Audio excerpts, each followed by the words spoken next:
안녕하십니까. 혼란한 정치 시사 이슈를 술술 풀어보는 선거권의 홀술 11월 29일 화요일 오후에 인사드립니다. 자, 민주당 이재명 대표 지금 사법 리스크 이야기를 많이 하죠. 검찰의 수사 칼날이 바로 턱 밑으로 왔는데 사법 리스크 못지않게 정치 리스크가 또 눈앞에 와 있습니다. 아마 사법 리스크와 거의 동시에 닥치고 있는 상황인데 당의 대주주들, 사실 이 이재명 민주당 대표는 민주당의 대주주라고 볼 수가 없죠. 아웃사이드였습니다. 아웃사이드였는데 대선 후보가 되면서 친명계가 형성이 됐을 뿐이고, 이 친명계는 당의 대주주들이 아닙니다. 그 당의 대주주라고 하면은 친문 이렇게 이어지는 친노무현, 친문재인 이어지는 그 그룹이고, 또 이낙연계, 호남을 중심으로 한 이낙연계가 있습니다. 정세균계도 있죠. 그리고 또 구동교동계, 지금 현역에 있는 사람은 많지 않지만 구동교동의 뿌리가 있습니다. 호남을 기반으로 하는 이낙연 전 대표도 그 줄기이긴 하지만은 이 구동교동계가 또 따로 있습니다. 그런데 이 민주당의 대주주들이 일제히 이재명 손절 시점이 왔다, 이런 시그널을 지금 보이고 있습니다. 지금이 이재명 손절 시점이다. 어떻게 보면은 이 사법 리스크가 먼저 닥쳐서 무슨 소환이 되거나 구속영장이 청구가 되거나, 만약에 그 체포동의안이 또 국회에 제출되고 혹시라도 가결되고 하면은 더 엉망이 돼버리기 때문에 민주당이 그 전에 아예 손절을 해야 된다. 자, 이런 분위기가 팽배한데, 자, 오늘 마침내 이재명 대표 퇴진론이 나왔습니다. 당대표 퇴진론이 다른 사람에게서 나온 것도 아니고 이 민주당 안의 이 무시할 수 없는 계파, 호남을 기반으로 하는 이낙연계 좌장 서른 의원에게서 나왔습니다. 자, 서른 의원이 당대표 이재명 대표 퇴진론까지 이야기를 했고, 또 이낙연계에서 이런 이야기가 나왔고, 이 친문계 김종민 의원 같은 경우는 이재명 수사에 당이 자꾸 나서면 안 된다. 당은 이재명 수사에서 손 떼야 된다. 이렇게 이야기를 했습니다. 보호막을 걷어야 된다. 그리고 한쪽 계파에서는 대주주들의 이야기입니다. 한쪽에서는 이 당대표직을 내놓고 수사를 받으라, 이런 이야기가 지금 나오기 시작했습니다. 특히 이낙연계는 이 경선 때, 이 대선 후보 경선 때 대장동 의혹을 이낙연 당시 후보가 적극적으로 제기를 했죠. 자, 그래서 그때 또 그 시점에 당 경선을 할 때 이재명 후보 쪽에서 김용이 이재명 후보 쪽의 자금 총괄을 하고 또 조직 총괄을 하면서 호남에 이낙연 후보의 텃밭인 호남에서 그 경선 때 자금을 뿌린 8억 원을 받아서, 자, 그런 의혹까지 있기 때문에 지금 이 상황까지 오니까 이낙연계에서 당대표 퇴진론을 내세웠습니다. 그리고 서른 의원은 이낙연계의 자장이기도 하지만 원래는 동교동계, 김대중 전 대통령의 동교동계 출신이고 동교동계에서 여전히 현역 의원으로 활동하고 있는 유일한 인물이다시피 하죠. 자, 그런 인물이 지금 당대표 퇴진론을 이야기를 했습니다. 이야기한 건 어젯밤입니다. 오늘 계속 그 파장이 확대되고 있는데, 어젯밤에 KBS 라디오에 서른 의원이 출연을 해서 이렇게 이야기합니다. 이재명을 겨냥해서 적극적인 자세로서 이재명이 나는 정말 이 상황에 대해서 결백하다. 정진상이나 김용 두 사람이 어떻게 했는지 정확히 몰라서 그 부분에 대해서는 내 책임이 없다고 할 수 없지만, 즉 이재명에게 이렇게 이야기하라는 겁니다. 적어도 이재명 나 이재명은 이 상황에서 결백하다라고 선언을 하고 그걸 내가 보여주겠다 때문에 나는 이재명은 당에 더 이상 누를 끼치지 않겠다. 나는 떳떳하기 때문에 내가 혼자 싸워서 돌아오겠다. 이렇게 선언하고 당대표를 내놓는 것도 한 방법일 수 있다. 아마 그러면 상당히 많은 우리 당 지지자들과 국민들이 역시 이재명이구나 하고 박수 칠지도 모른다. 자, 복잡하게 이야기했지만은 한마디로 하면은 일단 당대표직을 내놓고 당을 떠나라. 당을 떠나서 당에 기댈 생각하지 말고 나가서 법의 심판을 받아라. 이 이야기입니다. 그리고 이 진행자가 의원님도 그럼 정말 그렇게 해야 된다고 생각하느냐 이렇게 질문을 하니까 나라면 그렇게 했을 것이다. 이렇게 세기를 박아버렸습니다. 특히 이 최측근, 이재명의 최측근 김용, 정진상 두 사람이 구속한 데 대해서 대국민 사과도 하지 않고 있는 데 대해서도 서른 의원은 김용이나 정진상 두 분이 부인을 하고 있다. 나는 관련 없다. 이렇게 부인을 하는데 법원이 영장을 때린 걸 보면은, 구속영장을 발부를 한 걸 보면은 꼭 그렇게 우리가 받아들일 수 있겠냐 하는 부분이 있다. 자, 두 사람이 관련은 없다고 하지만 선거자금과 관련해서 다 이거 선거자금 문제입니다. 김용, 정진상. 특히 대선 후보 경선 때는 이낙연 후보와 맞붙었는데 그때도 뭐 20억 원을 요구해서 8억 원을 받아갖고 그중에서 또 일부는 뭐 그 현금 문제가 나왔죠. 1억, 2억을 현금으로 이재명 집에서 찾아서 그 계좌로 보냈다. 뭐 그런 이야기. 그 돈의 시점이 그런 시점이 김용 씨가 유동계에게 받았다는 8억 원을 받았다는 시점과 비슷하기 때문에 그런 돈이 또 흘러간 것 아니냐. 뭐 이런 이야기도 나오기 때문에 지금 특히 이낙연계에서는 부글부글 끓고 있는 그 상황이 된 겁니다. 소론 의원은 지금 미국 워싱턴 체류 중에 이낙연 작년 6월 달에 경선에서 지고 1년 계획으로 떠났죠. 거기에 대해서 이낙연 전 대표를 내년 1월 하순경에 내가 한번 찾아가 보겠다. 좀 만나고 싶다. 이런 이야기를 했고 최근에 전화통화도 했다. 이낙연과 제가 가겠습니다 하는 얘기를 했다. 자, 지금 뭔가 지금 움직이는 그런 느낌이 들고 있는데 실제로 어제 이낙연계 싱크탱크 이 연대와 공생이 다시 조직을 다시 꾸렸습니다.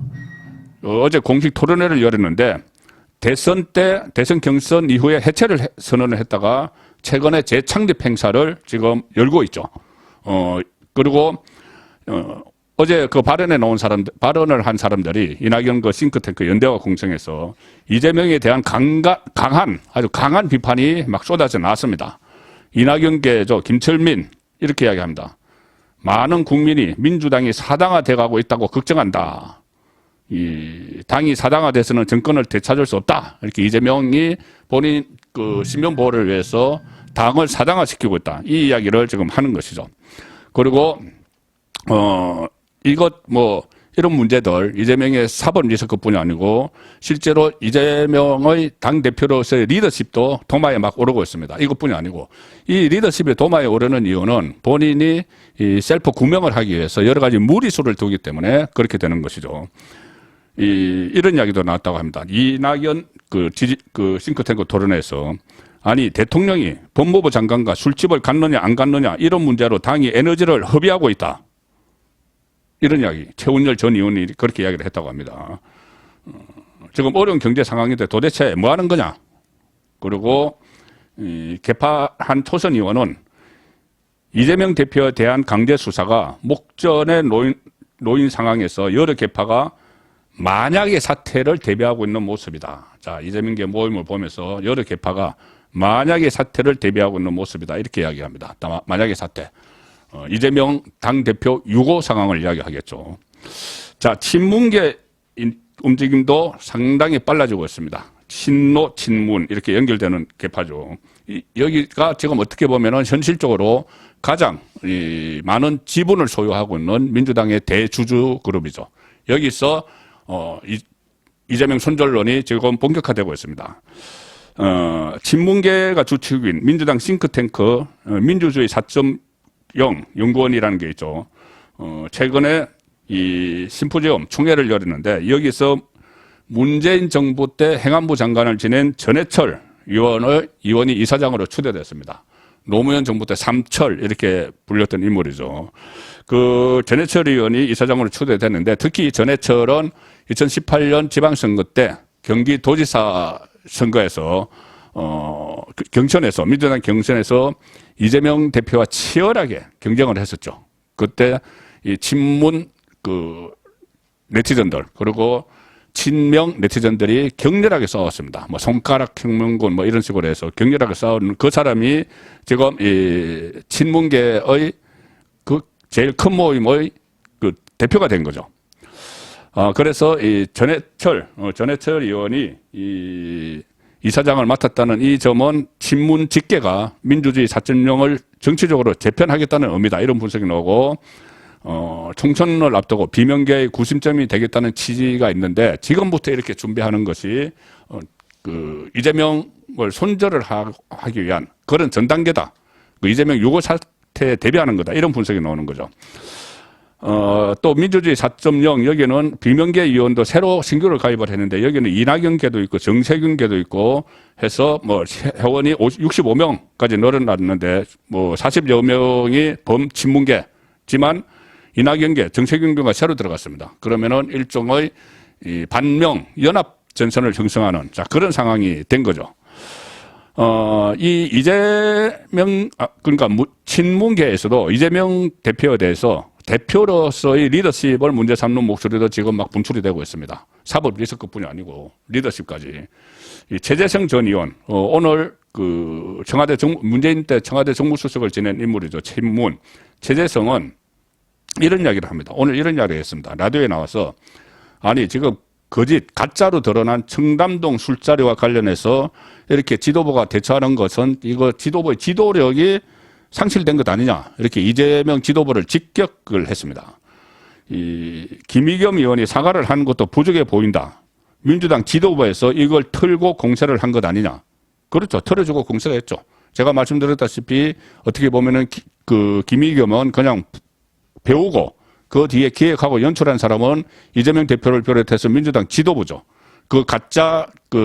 가짜를 막 허위를 이야기하는 그 녹취록을 가지고 이재명 대표가 주재하는 최고위원회에서 이것을 털지 말지 깔지 말지 이것을 논의를 하다가 한번 까자 이렇게 해서 시작이 된 거기 때문에 지도부 전체 책임이 있는 것이죠.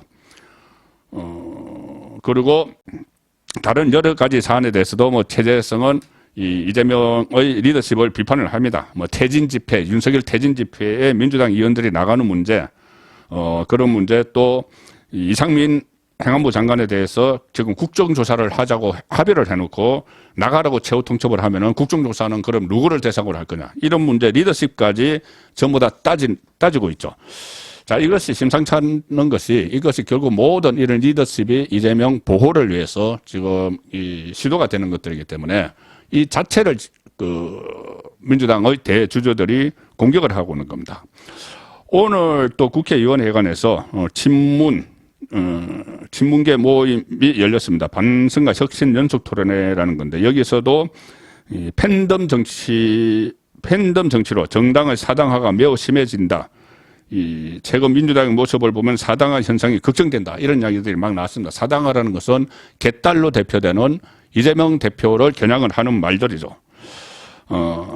또 친문계 김영배 의원 같은 경우는 이재명 대표 수사를 염두에 두고 이렇게 이야기합니다. 연말을 앞두고 점점 큰 판이 벌어질 것 같은 느낌이다. 결단할 때가 온다는 느낌이 든다. 이재명 손절을 결단할 때가 오고 있다. 자, 이런 이야기죠. 이런 상황에서 오늘 이것을 또 해프닝으로 봐야 될지 오늘 이런 일도 있었습니다. 뭐냐면 양산에 있는 문재인 전 대통령이 이재명을 공격을 했다? 비판을 했다? 문재인 전 대통령도 아마 이재명 리스크에 부글부글 끓을 수가 있죠.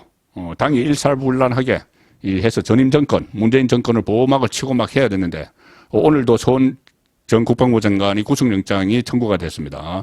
이 월북몰이와 관련해서 문재인 본인에게도 막 검찰이 칼날이 들어오는데 이거 이재명 지키느라고 올인을 해버리니까 이재명 지도부가 그래서 속으로는 부글부글 끓을 수도 있는데 이 순간에 오늘 공교롭게도 이런 일이 있었습니다. 뭐냐면은 지난번에도 한번 그런 적이 있었죠. 그때 이재명을 비판하는 SNS 글이 이런 게 있었습니다. 6.1 지방선거에서 민주당이 참패가 예상되는 그 시점에 이재명이 총괄 상임선대위원장이었는데 그 책임론을 제기한 글이 하나 있었습니다. 6월 1일에 그 책임론을 제기한 글이 이겁니다. 그 쓰레기 이재명 때문에 부활한 국민의힘 쓰레기들 때문인가 보다라는 뭐 이런 것이 있었는데 이재명을 쓰레기라고 표현한 이 글에 문재인 대통령이 좋아요를 눌렀습니다. 좋아요를 눌러서 취소를 해서 그때 뭐 양산에서 막 해명을 했죠. 이거 뭐 조작을 잘못해서 잘못 누른 거다 이렇게 했는데 또 비슷한 게 오늘은 아니네요. 26일 발생을 했는데 오늘 또 문재인 전 대통령 쪽에서는 단순한 실수였다 이렇게 해명을 합니다. 뭐냐면은 26일 날 이재명 대표를 사이코패스다 이렇게 비방한 트위터 게시물에 문재인 전 대통령이 좋아요, 사이코패스 맞아요 이런 것을 눌렀다는 것이죠.